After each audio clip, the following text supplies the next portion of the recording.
सो वक्त है कि हम खुदा के कलाम को सुने। आए खुदा के खादिम और खुदा के कलाम की ताज़ीम के लिए अपने कदमों पे खड़े होंगे। Praise God.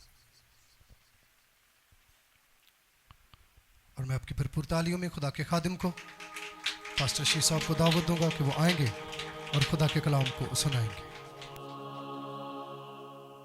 Thank you. आए दोनों हाथ आसमान के खुदा की तरफ उठाएंगे और दोनों हाथों को हवा में लहराएंगे और खुदा के पाक रूह को, जो ऑलरेडी हमारे दरमियान में अपने वादे के मुताबिक मौजूद है, उतरा हुआ है, तख्त नशी है, जोरदार तालियों से वेलकम करेंगे। खुदावन पाक रूह, मैं अपने आप को पीछे और तुझे आगे करता हूँ। मैं नहीं, तू बोलना, आज लोग तुझे सुने, बरकत पाए मसीह के नाम से, आमीन। खुदावंद के अजीम नाम में आप सबको सलाम। खुदावंद आप सबको बरकत दे। खुदावंद आप सबके साथ हो।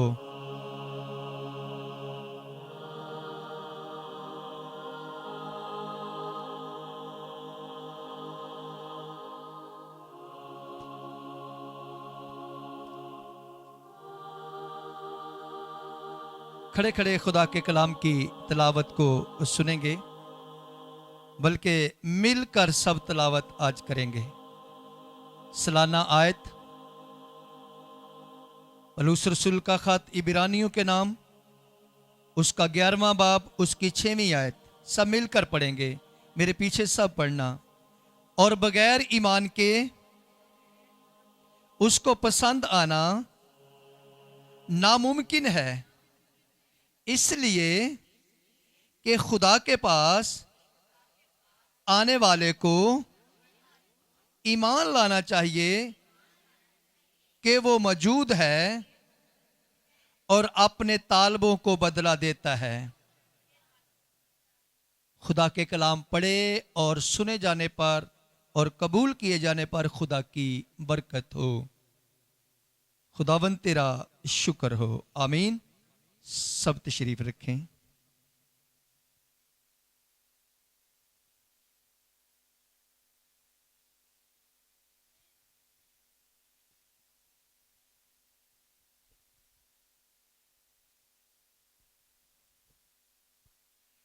सालाना आयत हमने तलावत की, सब ने मिलकर, ईमानदारों के तल्लक से कि ईमानदार जो है, ईमान के बगैर खुदा को पसंद आना नामुमकिन है। उसके पास आने वाले को ईमान लाना चाहिए कि वो मौजूद है और अपने तालबों को बदला देता है। लेकिन ईमानदार जो है, आज हम सब मिलकर सीखेंगे कि ईमानदार किस तरह का होना चाहिए, खुदा के साथ उसका किस तरह रिलेशन होना चाहिए, खुदा के साथ ईमानदार का तल्लक किस तरह होना चाहिए और वो किस तरह जिंदगी बसर कर रहे। आमीन। ईमानदार किस तरह खुदा को पसंद आए, फिर किस तरह खुदा ईमानदार के साथ काम करे। आमीन। मेरे साथ देखिए आज की मरकजी आयत खुदा के कलाम में मुकद्दस में से ज़बूर की किताब, ज़बूर नंबर 34, उसकी 9वीं और 10वीं आयत की तिलावत को सुनेंगे। जी, सब ने निकाल लिया है? कितने लोगों के पास खुदा का जिंदगी बख्श कलाम है? खुदावंद की शुक्रगुजारी है। 9वीं और 10वीं आयत खुदा के कलाम के अंदर लिखा है, खुदावंद से डरो ऐ उसके मुकद्दसों, क्योंकि जो उससे डरते हैं उनको कुछ कमी नहीं। बब्बर के बच्चे तो हाजतमंद और भूखे होते हैं, पर खुदावंद के तालब किसी नेमत के मोहताज ना होंगे। आमीन। रसूल आजम कहता है कि बगैर ईमान के खुदा को पसंद आना नामुमकिन है। खुदा का बंदा दाऊद अपने तजर्बे से, रूह की हदायत से ये बात को कलमबंद करता, ये सिखाता कि ए खुदा के लोगों, ए ईमानदारों, ए मुकद्दसों, ए खुदा पर ईमान रखने वालों, ए रब्बुल फाज को सजदा करने वालों, ए उसकी नमाज पढ़ने वालों, ए खुदा के पास आने वालों, खुदा से डरो। आमीन। खुदा से डरो। जो खुदा से डरते हैं उनको किसी चीज की कमी नहीं। आमीन। क्यों? जो खुदा के डर और खौफ में रहते हैं, खुदा उनसे प्यार करता है, खुदा उनके साथ रहता है, खुदा उनकी बात को सुनता है, खुदा उनके काम करता है। आए देखिए ज़बूर 103 के अंदर,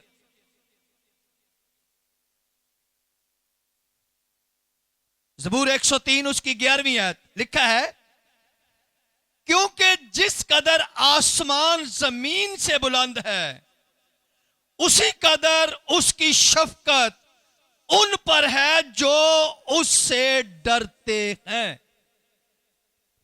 हालेलुया। जिस कदर आसमान जमीन से बुलंद है, गौर करें लफ्जों पर, उसी कदर उसकी शफकत उन पर है जो उससे डरते हैं।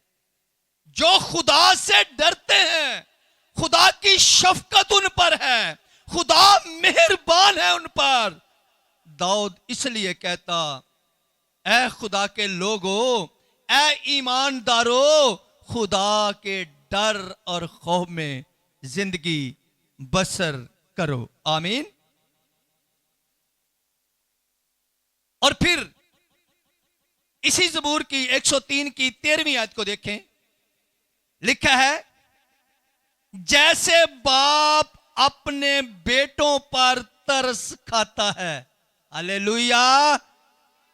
जैसे बाप अपने बेटों पर तरस खाता है, वैसे ही खुदावंद उन पर जो उससे डरते हैं तरस खाता है। हालेलुया। दाऊद दूसरे लफ्जों में कहता है, खुदा से डरो, यानी कि खुदा की हर बात मानो। जो खुदा कहता है वो करो, ये ईमानदार का काम है। आमीन। यह है ईमानदार, यानी कि जो खुदा कहे, जो रब्बुल फाज कहे वही करे, दूसरा काम ना करे। खुदा के डर और खौफ में रहे, जो खुदा कहता जाए वो करता जाए, फिर खुदा उसके साथ साथ चलेगा।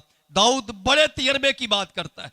दाऊद के साथ जो कुछ हुआ वो तजर्बा बयान करता है कि मैं खुदा के डर और खौफ में रहता हूं, खुदा मेरी जंग लड़ता है। जब आप भी खुदा के डर और खौफ में रहेंगे, खुदा आपकी भी जंग लड़ेगा।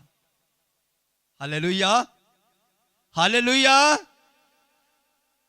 खुदा के डर और खौफ में रहेंगे, जो खुदा कहता है वो करेंगे, तो खुदा बातें करेगा। आमीन। क्योंकि हमने पढ़ा है, जैसे बाप बेटों से तरस खाता है, हालेलुया, उसी तरह खुदावंद उन पर तरस खाता है जो उससे डरते हैं, जो उसके डर और खौफ में रहकर जिंदगी बसर करते हैं। खुदा उन पर इसी तरह मेहरबान रहता है, उनके पास फिर किसी चीज की कमी नहीं। हालेलुया। हालेलुया। समझ आ रही सबको? डर और खौफ में रहना है, खुदा के, किसी इंसान के नहीं, खुदा के डर और खौफ में। जब हम खुदा के डर और खौफ में रहकर जिंदगी बसर करेंगे तो खुदा हर तरह हमारी कुम्मत के लिए खड़ा होगा। आमीन, आमीन। अगर देखना चाहते तो देखें, मेरे साथ हवाला निकालिए।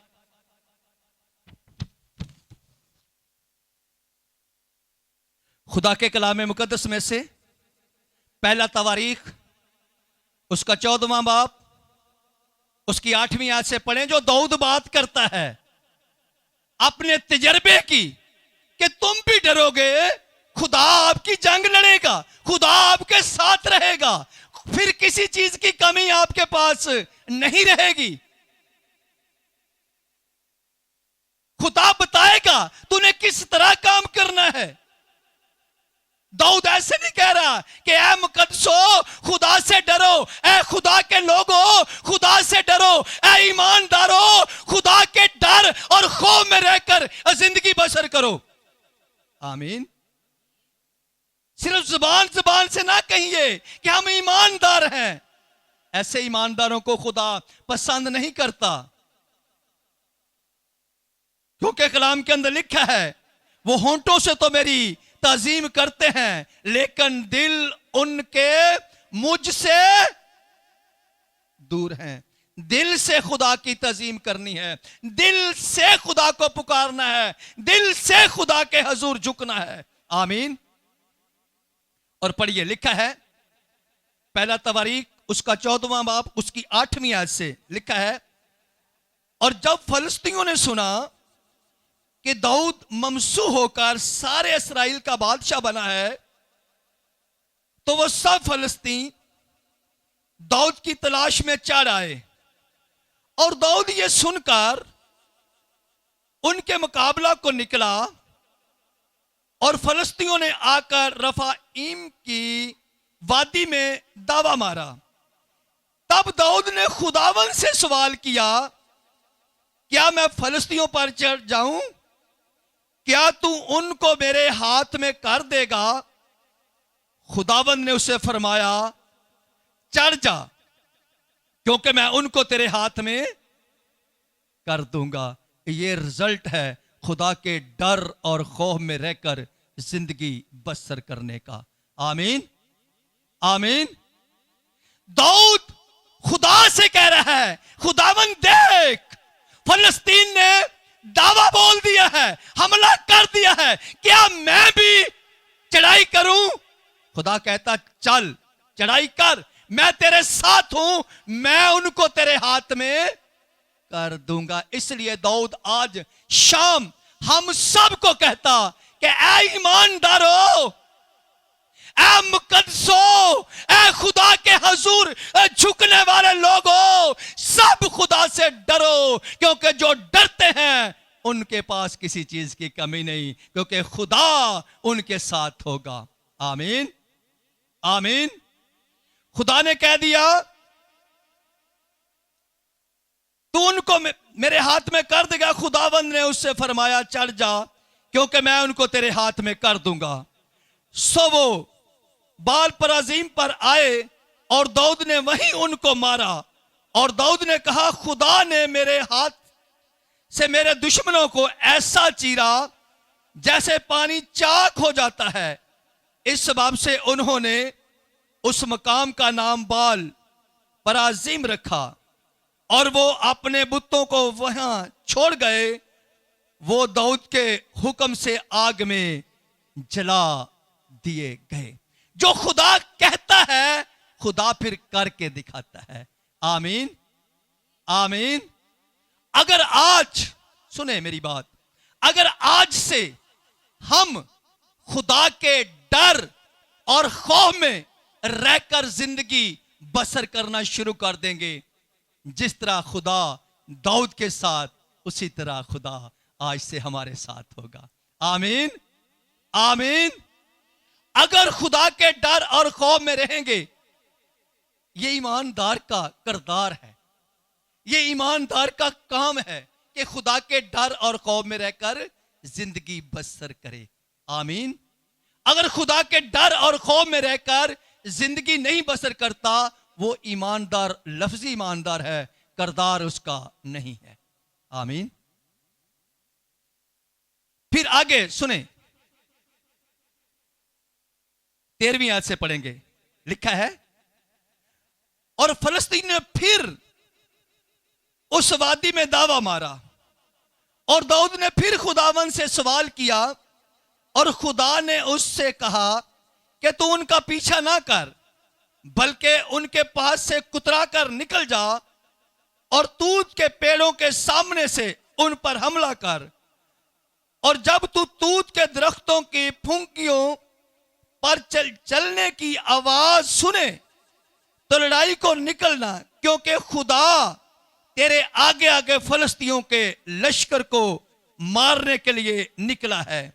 और दाऊद ने जैसा खुदा ने उसे फरमाया था किया, और उन्होंने फलस्तियों की फौज को जबून से जजर तक कत्ल किया, और दाऊद की शोहरत सब मुल्कों में फैल गई, और खुदावंद ने सब कौमों पर उसका खौफ बढ़ा दिया। क्यों? कि खुदा दाऊद के साथ था। दाऊद खुदा के डर और खौफ में रहकर जिंदगी बसर करता। आमीन।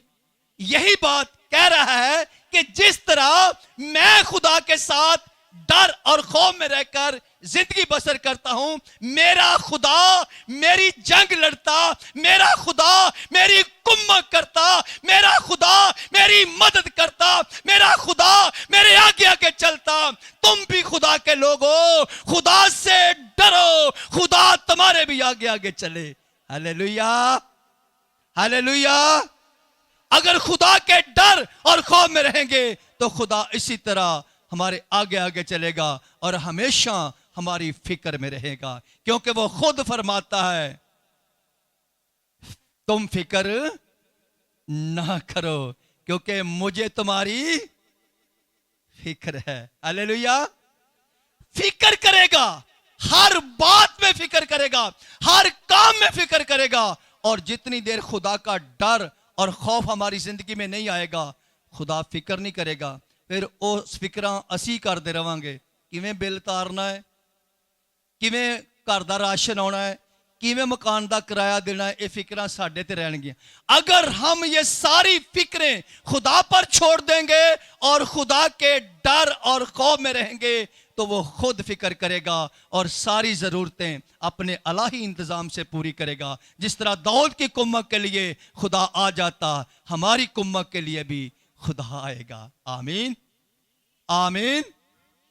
वो ये बात आज हम मिलकर सीख रहे हैं कि हमने ईमानदार होते हुए खुदा के डर और खौफ में रहकर जिंदगी। बेटा पीछे चले जा।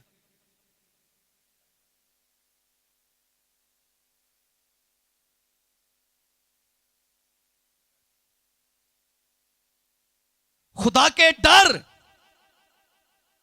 और खौफ में रहकर जिंदगी बसर करनी है। आमीन, आमीन। किस तरह जिंदगी बसर करनी है? खुदा के डर और खौफ में रहकर जिंदगी बसर करनी है। फिर हमारे पास किसी चीज की कमी नहीं। क्यों? खुदा हर बात में हमारी मदद करेगा, हर काम में हमारे साथ रहेगा। आमीन। हर काम में जिस तरह दाऊद के साथ था उसी तरह वो हमारे साथ भी रहेगा। दाऊद यही बात कहता है। आमीन।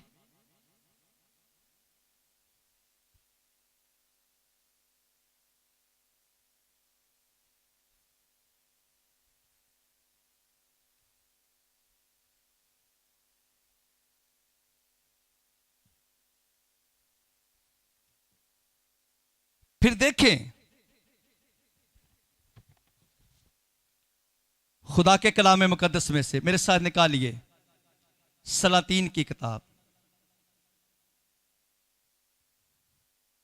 पहला सलातीन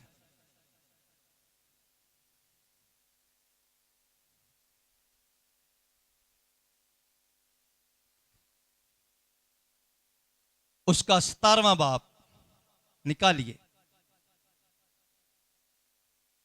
जो खुदा कहे हमने वो करना है। आमीन।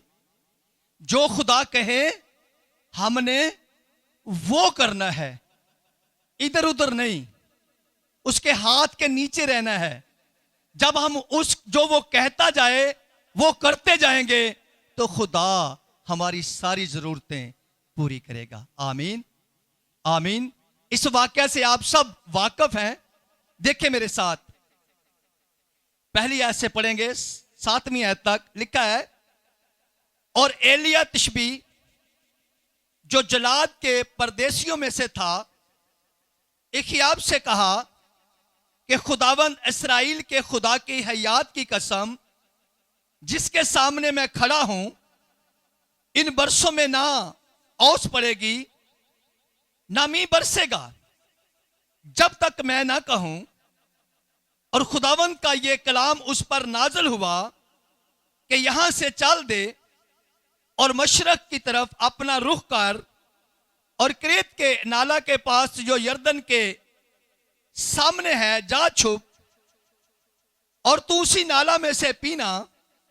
और मैंने कौवों को हुक्म किया है कि वो तेरी परवरिश करें।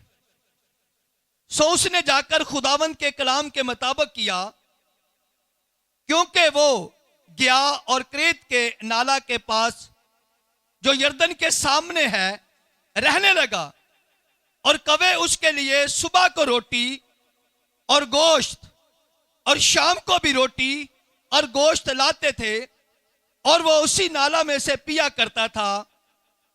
और कुछ अरसा के बाद नाला सूख गया, इसलिए कि उस मुल्क में बारिश नहीं हुई थी। आमीन। देखें, गौर करें, एखिया बादशाह का दौर है, 3.5 साल का काल जो एलिया ने कलाम किया, उसके मुताबिक उस मुल्क के अंदर 3.5 साल काल पड़ गया है। पूरे मुल्क के अंदर कोई चीज मिल नहीं रही, लेकिन खुदा एलिया की फिक्र में है। आमीन। क्यों? एलिया जो खुदा कहता है वही कर रहा है। खुदा जो कलाम एलिया को कर कहता, वो जमीन पर लोगों से बातें करता, वही कलाम लोगों को सिखाता, वही बातें खुदा की लोगों को बताता कि खुदा ने यह कहा है। खुदा की मर्जी के मुताबिक, खुदा के डर और खौफ में रहकर जिंदगी बसर कर रहा है। आमीन। पूरे मुल्क के अंदर कोई चीज मिल नहीं रही, लेकिन खुदा एलिया की फिक्र करता है। सुने, अगर हम खुदा के डर और खौफ में रहकर जिंदगी बसर करेंगे, तो खुदा जिस तरह एलिया की फिक्र में है, उसी तरह हमारी भी फिक्र करता है। आमीन। आमीन। जरूरत इस बात की है, आज हमें अपने रिलेशन को खुदा के साथ देखना है कि हमारा रिलेशन, हमारा तल्लक खुदा के साथ कैसा है। हम किस तरह खुदा के साथ जिंदगी बसर कर रहे हैं। कौन सी कमी हमारे अंदर है जो बीमारी हमें नहीं छोड़ रही। कौन सी बात हमारे अंदर है, गुर्बत हमें नहीं छोड़ रही। कौन सी बात हमारे अंदर है जो अबलीस हमारा पीछा करना नहीं छोड़ रहा। खुदा के साथ तल्लक है तो फिर अबलीस आपकी जिंदगी में, मेरी जिंदगी में नहीं रह सकता। आमीन। आमीन। क्योंकि खुदा फिक्र करता है। अगर वो खाने की फिक्र करता है तो वो सारी बाकी चीजों की भी फिक्र करता है। आमीन। आमीन। वो कहता, मैंने कौवों को कह दिया है। सुने, किनको कह दिया है? कौवों को, जो लोगों को रोटी खो के ले जाते, बच्चियों को खो के ले जाते, कौवों को कह दिया है। क्यों? क्योंकि खुदा ने उसे छुपाया है। आमीन। खुदा ने उसे छुपाया है। इंसान की ड्यूटी लगाएगा तो कोई इंसान उसका पीछा करेगा, एलिया का पता चल जाएगा। और इसलिए कौवों को कह दिया है कि कौवे सुबह को भी रोटी और बोटी लेकर आएंगे, और शाम को भी रोटी और बोटी लेकर आएंगे। सुबह भी और शाम भी। खुदा अपने लोगों से कितनी मोहब्बत करता है। आमीन। कितनी फिक्र में है। और आज हम अपनी जिंदगी पर गौर करें कि क्या हम खुदा की फिक्र करते हैं, कि हमने खुदा के हजूर कितने घंटे झुकना है, कितने घंटे कलाम पढ़ना है, कितनी बात उसकी माननी है। आज हमें अपनी जिंदगी पर भी गौर करनी है कि क्योंकि कलाम के अंदर लिखा है खुदा ने इंसान को इसलिए पैदा किया कि उसकी इबादत करे। आमीन। इसलिए पैदा किया है कि उसकी इबादत करे, इसलिए नहीं पैदा किया कि वो दुनियावी कामों में लगा रहे। खुदा ने अपने लिए इंसान को पैदा किया है कि मेरी हमदो सना करे, मेरी इबादत करे, मेरे हजूर झुके, मेरा डर और खौफ माने, ताकि जमीन की हदों तक मेरा नाम जलाल पाए। आमीन, आमीन। और सुने, लिखा है 7वीं आयत में, और कुछ अरसा के बाद वो नाला सूख गया, इसलिए कि उस मुल्क में बारिश नहीं हुई थी। नाला सूख गया है, पानी नहीं है उसमें। खुदा ने एलिया को छोड़ा नहीं है। क्या कहा खुदा ने फिर? 8वीं आयत में लिखा है,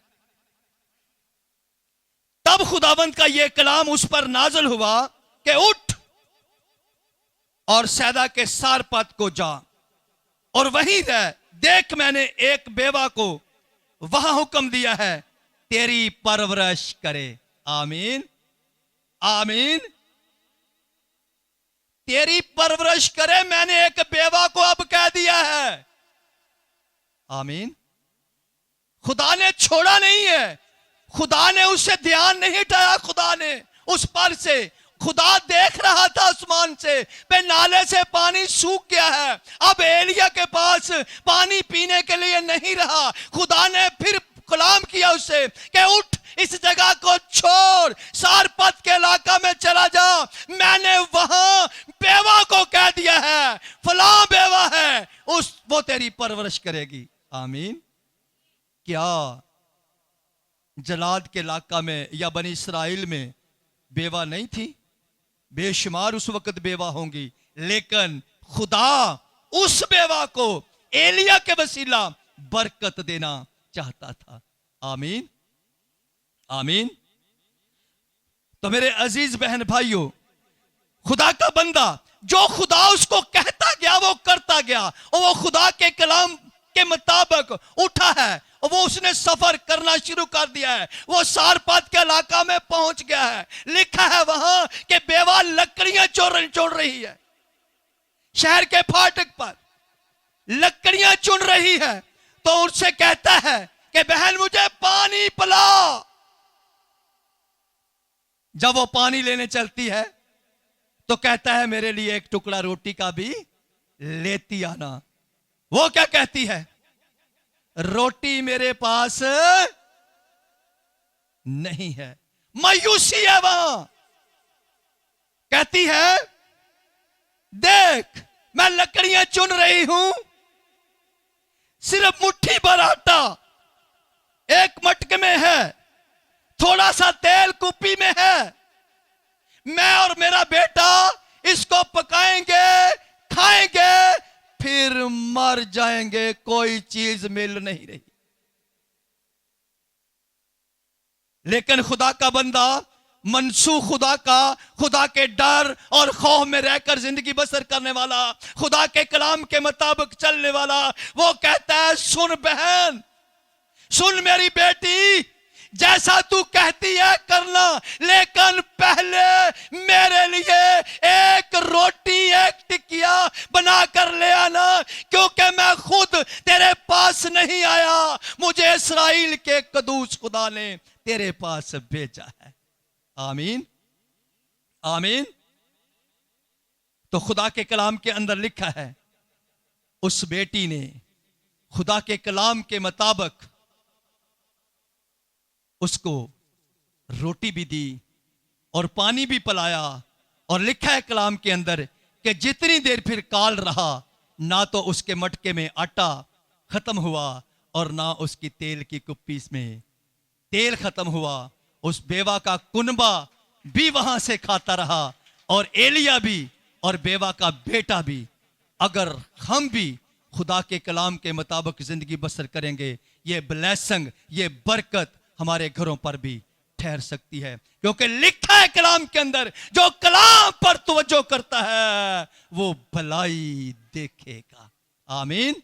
उस बहन ने खुदा के कलाम पर तवज्जो की है, खुदा के कलाम को सुना है, खुदा के कलाम को कबूल किया है, तो बरकत, ब्लेसिंग उसके घर पर ठहर गई, आसमान उसके लिए खुल गया है।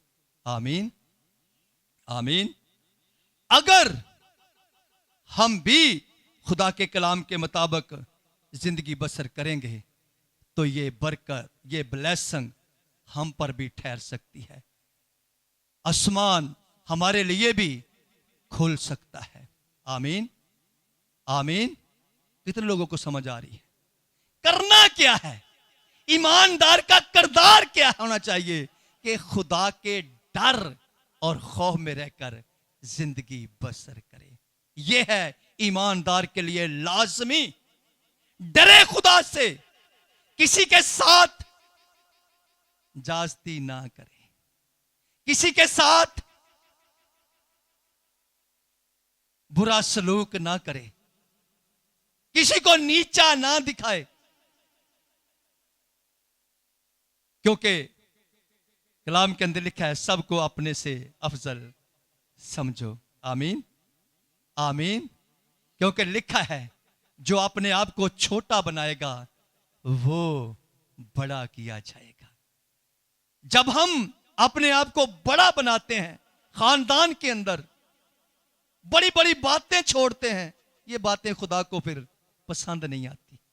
आजिज़ी, इनकिसारी, फरोतनी, हलीमी, ये खुदा को पसंद है, ये खुदा के कलाम के मुताबिक है। आमीन, आमीन। अगर खुदा के कलाम के मुताबिक जिंदगी बसर करेंगे तो इसी तरह ये ब्लेसिंग, ये बरकत हमारे साथ है। आमीन। और अगर हम पैदाइश की किताब को देखें, कितने लोग खुदा के बंदा यूसुफ के वाकया से वाकिफ हैं? सब वाकिफ हैं। तो खुदा के डर और खौफ में रहकर जिंदगी वो बसर करता। आप जानते हैं कि उसके भाइयों ने उसे बेच दिया। कितने का बिका वो? बहन के लिए जोरदार तालियां बजाइए। 20 रुपए का, 20 सिक्कों का यूसुफ बिका। भाइयों ने बेच दिया 20 रुपए में, बिककर मिस्र चला गया, कैदी बना, गुलाम बना। पोतीफर ने खरीद लिया, उसके घर में रहना शुरू कर दिया। खुदा ने जब देखा कि ये ईमानदार है, सुने ईमानदारो, ये ईमानदार है, ये खुदा के डर और खौफ में रहता है, खुदा ने उसके हाथों में बरकत दी।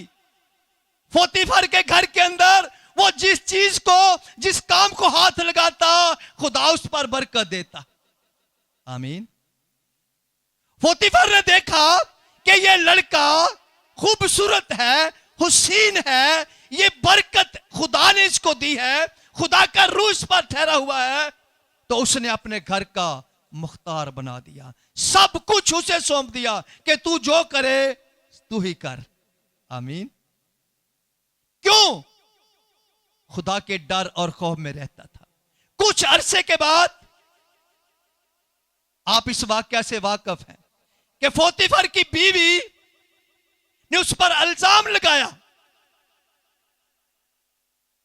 कलाम के अंदर लिखा है, पैदाइश की किताब के अंदर 39वें बाब में, कि वो किसी काम में के लिए घर में आया तो उसकी बीवी ने, पोतीफर की बीवी ने सारे मुलाजमों को छुट्टी करवाई हुई थी।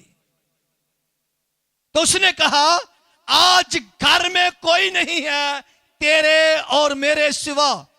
लेकिन यूसुफ क्या कहता कि मैं ऐसी बदी नहीं कर सकता, मेरा खुदा मुझे देखता है। आमीन। वो बदी को देखकर भाग गया, बदी को छोड़कर भाग गया। इसके एवज उसको जेल में पड़ना पड़ा, जेल के अंदर चला गया। लेकिन जब खुदा साथ है, सुने, जहां कहीं भी हो आप वहां ही सरफराज होंगे। आमीन। वो जेल के अंदर भी सरफराज हो गया, जेल के अंदर कैदियों की देखभाल के लिए उनका लीडर बन गया। वहां कैदियों की वो ख्वाब कि पेशेंट को ख्वाब बताता है। तो फिर 2 साल के बाद फरौन बादशाह को ख्वाब आता है, और फरौन मुल्क के सारे जादूगर, मुल्क के सारे फालगीर, मुल्क के सारे नजूमी बुलाता है, कहता है कि मैंने ख्वाब देखे हैं, उस ख्वाब की तबीर के लिए मैं बेताब हूं। लेकिन कोई उसकी ख्वाब की तबीर नहीं कर सकता। लेकिन फरौन का एक मुलाजम था, उसने कहा मैं एक आदमी को जानता हूं जो इब्रानी है, वो जेल के अंदर है, वही ख्वाब की तबीर कर सकता है। उसने हमारी ख्वाब को भी बताया था, जैसे उसने बताया था वैसे ही हुआ है। आमीन। तो फरौन ने कहा उसको जल्दी बुलाया जाए। जब वो फरौन के सामने आया, तो जब उसको सामने लाया गया तो यूसुफ ने उसका ख्वाब बयान कर दिया। आमीन, आमीन। जब बयान कर दिया ख्वाब, तो यूसुफ ने कहा कि आपको एक ऐसे दानिश्वर बंदा की जरूरत है कि 7 साल में बहुत तेरे मुल्क में अनाज होगा, और अगले 7 साल तेरे पूरी दुनिया में काल पड़ेगा। आमीन। कोई चीज नहीं मिलेगी।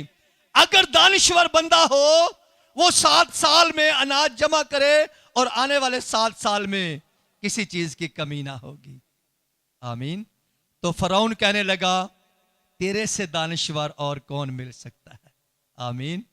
फरौन ने उसी वक्त ऐलान कर दिया कि पूरा मिस्र तेरे इख्तियार में है, तू जो चाहे करे, लेकिन तख्त का मालिक मैं हूं। बुजुर्ग होने के नाते बाकी सब कुछ तेरे इख्तियार में है। तेरे कहने के बगैर कोई ना हाथ हिलाएगा ना पांव हिलाएगा। क्यों मिस्र का मालिक बन गया? वो खुदा के डर और खौफ में रहकर जिंदगी बसर करता। आमीन, आमीन। खुदा के डर और खौफ में रहकर जिंदगी बसर करता, तो पूरे मुल्क का सरबराह हो गया, हाकम बन गया, पूरा मुल्क उसके कंट्रोल में आ गया। खुदा ने वहां सरफराज कर दिया। हम जहां कहीं भी होंगे, सरफराजी हमारे साथ साथ होगी अगर खुदा के डर और खौफ में रहकर जिंदगी बसर करेंगे। आमीन। क्योंकि सरफराज करने वाला हमारे साथ है। आमीन। क्योंकि वो कलाम के अंदर हमने पढ़ा है कि वो ऐसे प्यार करता है जैसा बाप अपने बेटों से। आमीन। जो उससे डरते हैं वो ऐसा प्यार करता है अपने डरने वालों से जैसे बाप प्यार करता है। वो शफकत वाला खुदा, वो रहम वाला खुदा फिर हमारे साथ साथ चलेगा जहां कहीं भी होंगे। ये कोई मायने नहीं रखता हम किस कंट्री में हैं, किस मुल्क में हैं, किस शहर में हैं, किस गांव में हैं, किस इलाका में हैं, किस मोहल्ला में हैं। जहां कहीं भी हैं हम सरफराज हो जाएंगे, क्योंकि खुदा हमारे साथ है। वो फिक्र करने वाला हमारे साथ है, वो मदद करने वाला हमारे साथ है। वो सरफराज कर देगा। देखें 7 साल का काल है, पूरी दुनिया में कोई चीज मिल नहीं रही, लेकिन मिस्र के अंदर हर एक चीज मौजूद है, क्योंकि वहां यूसुफ है। आमीन, आमीन। अगर यूसुफ जैसी बरकत चाहते हैं तो फिर बदी को देखकर भागना पड़ेगा। बदी को छोड़ना पड़ेगा। बदी हमारे आंखों में ना रहे, बदी हमारे बदन में ना रहे, बदी हमारे दिल में ना आए। फिर वो ब्लेसिंग, वो बरकत, वो सरफराजी हमारी हो जाएगी। आमीन, आमीन। ये बात दाऊद कह रहा है, ऐ खुदा के लोगों, ऐ ईमानदारों, ऐ मुकद्दसों, ऐ चर्च आने वाले लोगों, ऐ दुआ करने वाले लोगों, ऐ कलाम पढ़ने वाले लोगों, ऐ नमाज पढ़ने वाले लोगों, ऐ खुदा को सजदा करने वाले लोगों, खुदा से डरो, क्योंकि जो उससे डरते हैं उनको कुछ कमी नहीं। बब्बर के बच्चे तो हाजतमंद और भूखे रह सकते हैं, पर खुदा के तालब किसी नेमत के मोहताज ना होंगे। अगर चाहते हैं कि ये ब्लेसिंग, ये बरकत हमारे साथ साथ रहे, तो फिर हमें खुदा के डर और खौफ में रहकर जिंदगी बसर करने की जरूरत है। आमीन, आमीन।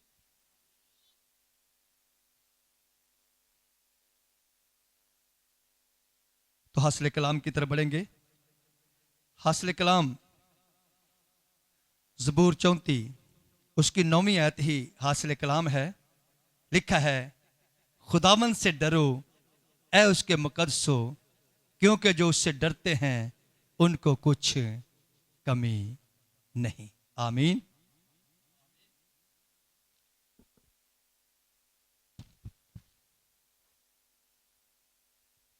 कितने लोगों को इस कलाम की समझ आई है? आपकी तालियां बताएंगी।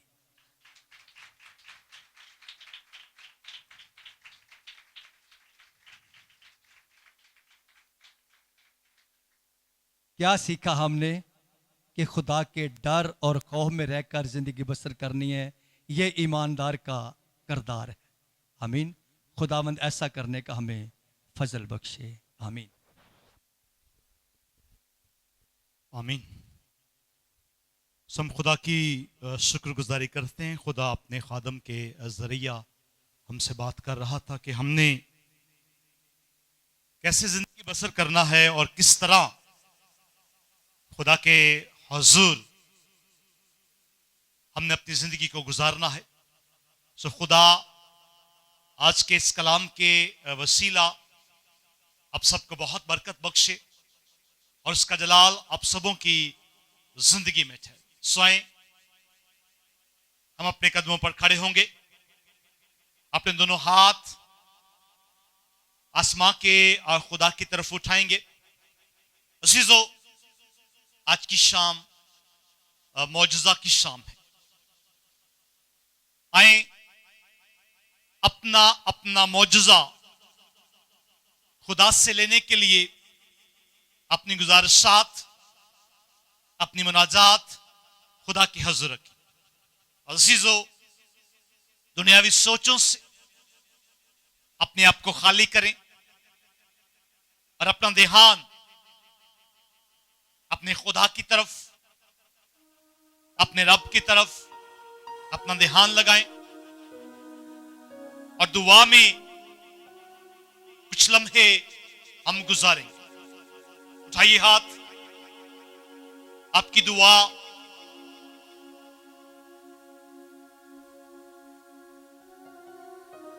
उसकी बारगाह तक पहुंचेगी। और मेरी आपसे गुजारिश कि आप अपने बच्चों को इधर उधर घूमने से रोकें और अपने हाथ आसमां के खुदा की तरफ बुलंद करें। और जो भी आज आप जरूरत लेकर, आप गुजारिश लेकर, अपनी दुआ दरख्वास्त लेकर खुदा के पास आए हैं, उठाएं हाथ और दुआ करें। और मेरे पास चंद दुआ दरख्वास्तें हैं जो मायती तौर पर हम इनके लिए भी दुआ करेंगे। नसरीन कामरान है, सदीक नगर गली नंबर 7 से। इन पर मुश्किलात है, मुसीबत है, हम मिलकर दुआ करेंगे कि खुदा इस बहन की सारी मुश्किलों को दूर करे। इशल यास्मीन है बलालटॉन गली नंबर 7 से, उंगली खराब है, हम इसके लिए दुआ करेंगे कि खुदा इनको शिफाता फरमाए। मुसर्रत बलालटॉन गली नंबर 7 से है, कमर में दर्द है, हम इनके लिए दुआ करेंगे। सनी सदीक नगर से हैं, हम इनके लिए भी खुदा के हुजूर दुआ करेंगे। नासर असदीक नगर से हैं, हम इनके कारोबार के लिए और सेहत के लिए खुदा के हुजूर दुआ करेंगे। भाई यूसुफ बैरून मुल्क जेल में है, हम इनके लिए भी दुआ करेंगे। 16 अप्रैल इसकी रिहाई का दिन हो और ये घराना खुदा यीशु के मसबा पर उसकी गवाही दे। आतो भाई हैं बलालटॉन से, हम उनके लिए भी दुआ करेंगे कि खुदा ने तंदुरुस्ती और सलामती अता फरमाए और खुदा का जलाल इन तमाम दरखास्तों पर ठहरे और जो आप हाथों को बुलंद किए हुए खुदा आपकी सुने और खुदा का जलाल आपकी जिंदगी में जाहिर हो। आए हाथों को उठाएं और हम आवाज हो दुआ करना शुरू करें। कोई भी खामोश ना रहे, आपकी बारी है। अपने लिए, अपने खानदान के लिए, अपने घराने के लिए हाथों को बुलंद करें, जुबानों को खोलें ताकि वो खुदा आप पर मेहरबान हो। उठाइए हाथ, आपकी शिफा आज खुदा के हुजूर धन है। हम दुआ मांगे। यीशु मसीह तेरा प्यार है, मैं जो जिंदा हूँ। यीशु मसीह तेरा प्यार है, मैं जो जिंदा हूँ। तेरी दया बेशुमार है, मैं जो जिंदा हूँ। तेरी दया बेशुमार है, मैं जो जिंदा हूँ। जिन पर्दा मेरी हामी तू, जिन पर्दा मेरी हामी तू, किंच छड़दा मैं गुलामी नू, किंच छड़दी मैं गुलामी नू। तू सच्चा खुदा वफादार है, मैं जो जिंदा हूँ। तू सच्चा खुदा वफादार है, मैं जो जिंदा हूँ। यीशु मसीह तेरा प्यार है, मैं जो जिंदा हूँ।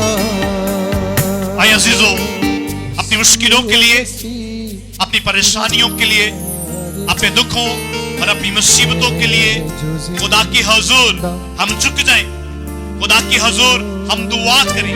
खुदा की बंदगी में हम अपना ध्यान, अपनी सोच, अपने ख्याल जो है अपने खुदा के हुजूर लाएं। आंखों को बंद, हाथ आसमां के खुदा की तरफ उठाकर बादलों जा होकर पुकारिएगा। खुदा आज शाम आपकी दुआ का जवाब देगा। जख्मी होया मेरे पापा दे लई तू, जख्मी होया मेरे आनंद लई तू, किन्ना रोया मेरे आनंद लई तू, किन्ना रोया। तू दर्दां च सुनदा पुकार है, मैं जो जिंदा हूँ। खुदा च सुनदा पुकार है मैं जो जिंदा हाँ यस्सु मसीह तेरा प्यार है मैं जो जिंदा हाँ आइए अजीजों, हम दुआ करें, अपने दोनों हाथ आसमान के खुदा की तरफ बुलंद करें और अपना सीधा हाथ बड़े ईमान, तवक्कुल और भरोसा के साथ अपने सर पर रखिएगा। अपना सीधा हाथ अपने सर पर रखिएगा। हालेलुया। सीधा हाथ अपने सर पर रखिए। हालेलुया। जाहो जलाल के बाद हम तेरी शुक्रगुजारी करते हैं। तू जो अव्वल और आखिर, इब्तिदा और इंतहा है, हर एक घुटना तेरे आगे झुकता है, खा वो आसमानियों का हो, खा वो जमीनियों का या जमीन के नीचे पाताल वालों का। ऐ खुदा, हर एक जुबान इस बात का इकरार करती है कि तू जिंदा खुदा अल मसीह है। और हम तेरी शुक्रगुजारी करते हैं कि आज शाम हम तेरे हुजूर हैं, इन भाइयों को लेकर, इन बहनों को लेकर। रब्बुल फाज खुदा, मैं तेरे पाक मसबा के सामने आता और गुजारिश करता हूं खुदा, इन बच्चों की सुन। और आज शाम है खुदा, तेरे हुजूर से कोई भी खाली हाथ और खाली झोली ना लौटे। एक एक जिंदगी पर है खुदा, मैं तेरा करम चाहता हूं, मैं तेरी शिफा वाला हाथ मांगता हूं। ऐ खुदा, इनकी मुसीबतें, इनकी परेशानियां, इनके दुख, इनकी जिंदगी से दूर, और इस मसबा पर है खुदा तेरे नाम की बड़ी बड़ी गवाहियां हों। रब्बुल फाज खुदा, इस जमायत को छू और ब्लेस कर और बड़ी बरकत। खुदा बाप, खुदा बेटे और खुदाए रूह कुद्स के नाम में आमीन। जो जिंदा आमीन आमीन। सब बोलिएगा आमीन। नहीं जोश ना दिया आमीन। बैठिएगा, खुदा आपको बरकत दे, उसका फजल, उसकी रहमत और उसकी सलामती आप सबों की जिंदगी में ठहरे। और मैं खुदा के हुजूर दुआ गो हूं कि आज शाम आपने जो कुछ उस खुदा से मांगा, वो खुदा आज शाम आपकी झोली भरे। मिलकर बोलेगा आमीन। अब जिस मकसद के लिए खुदा के पास आए हैं, खुदा आपको उस मकसद में कामयाबी व कामरानी अता फरमाए और खुदा का जलाल आपकी जिंदगियों में ठहरे। आमीन आमीन। मेरे अजीजों, इसी तरह हर बुध की शाम अपनी जरूरतों को लेकर खुदा के मज़बा पर आए और बरकत और बख्शिश और बहाली को अपनी जिंदगी में। आमीन। जोश ना दिया आमीन। जोश कहां गया? हालेलुया। मेरे अजीजों, आज की शाम को हमने इस बात के लिए मखसूस किया है कि हम अपनी शिफा के लिए खुदा के पास आएंगे, अपनी बहाली, अपनी खुशहाली के लिए खुदा के पास आएंगे, अपनी दुआएं, दरखास्तें और नाजात लेकर बुध की शाम हम खुदा के हुजूर झुकेंगे। आप सबसे गुजारिश है, इस इबादत में खुद भी आए और दूसरों को भी दावत दें। किसी भी मुसीबत ज़दा को अपने करीब करीब देखते हो, उसे दावत दो कि आए, खुदा के पास आए और अपनी मुसीबतों से रहाई पाए। आमीन। अपनी मुश्किलों से रहाई पाए। आमीन। अजीजों, खुदा आज की इस इबादत के वसीला आप सबको बहुत बरकत आफर। स्वयं खुदा के हुजूर गीत गाएंगे और इसी गीत के दौरान हम अपनी शुक्रगुजारियां खुदा के हुजूर रखेंगे और हदिया उठाने की खिदमत भाइयों में भाई यासर और बहनों में मिसेस यासर हदिया उठाने की खिदमत सर अंजाम देंगे। और हम खुदा के हुजूर गीत बड़े जोश के साथ खुदा के हुजूर आखिरी गीत गाएंगे और उसके नाम की तमजीद करेंगे। Praise God. Hallelujah. सानू पाक रुदा मिलिया सहारा, सानू पाक रुदा मिलिया सहारा, अज मुके आए डर दिलो सारा ते दिल खुशी नाल भरिया ते दिल खुशी नाल भरिया ते दिल खुशी नाल भरिया ते दिल खुशी नाल भरिया सानू पाक रुदा मिलिया सहारा सानू पाक रुदा मिलिया सहारा अज मुके आए डर दिलो सारा ते दिल खुशी नाल भरिया ते दिल खुशी नाल भरिया ते दिल खुशी नाल भरिया ते दिल खुशी नाल भरिया दिलों विच अग जड़ी पाखरू ने लाईए साड़ दिती सारी अबलीस दी बुराई दिलों विच अग जड़ी पाखरू ने लाईए साड़ दिती सारी अबलीस दी बुराई अज बच्चे आए चावा दा नगारा अज बच्चे आए चावा दा नगारा ते दिल खुशी नाल भरिया ते दिल खुशी नाल भरिया ते दिल खुशी नाल भरिया ते दिल खुशी नाल भरिया खौफ सानू कोई भी नहीं चढ़दे तूफान दा लब गया शाफी अज सानू दो जहान दा खौफ सानू कोई भी नहीं चढ़दे तूफान दा लब गया शाफी अज सानू दो जहान दा हुण बच्चे आए पता वाला नारा हुण बच्चे आए पता वाला नारा ते दिल खुशी नाल भरिया ते दिल खुशी नाल भरिया ते दिल खुशी नाल भरिया ते दिल खुशी नाल भरिया बड़े कम नासरी दे करांगा बयान में ओदे वल रखांगा अपना ध्यान में बड़े कम नासरी दे करांगा बयान में ओदे वल रखांगा अपना ध्यान में पार ले गया पापा वाला सारा पार ले गया पापा वाला सारा ते दिल खुशी नाल भरिया ते दिल खुशी नाल भरिया ते दिल खुशी नाल भरिया ते दिल खुशी नाल भरिया सानू पाक रुदा मिलिया सहारा सानू पाक रुदा मिलिया सहारा अज मुके आए कर दिलो सारा ते दिल खुशी नाल भरिया ते दिल खुशी नाल भरिया ते दिल खुशी नाल भरिया ते दिल खुशी नाल भरिया ते दिल खुशी नाल भरिया ते दिल खुशी नाल भरिया ते दिल खुशी नाल भरिया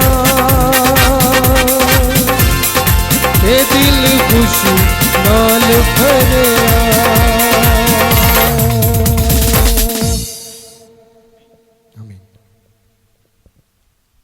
आमीन। मेरे अजीजों, जब हम खुदा के हुज़ूर आते हैं, अपनी ज़िंदगी में मौजज़ा देखते हैं, तो फिर यकीनन दिल खुशी से मामूर होता है। आमीन। और मेरा ईमान, मेरा भरोसा और मेरा तवक्कुल है कि आज जो भी दुआ आपने मांगी है, खुदा इसका जवाब जल्द से जल्द आपको अता फरमाए।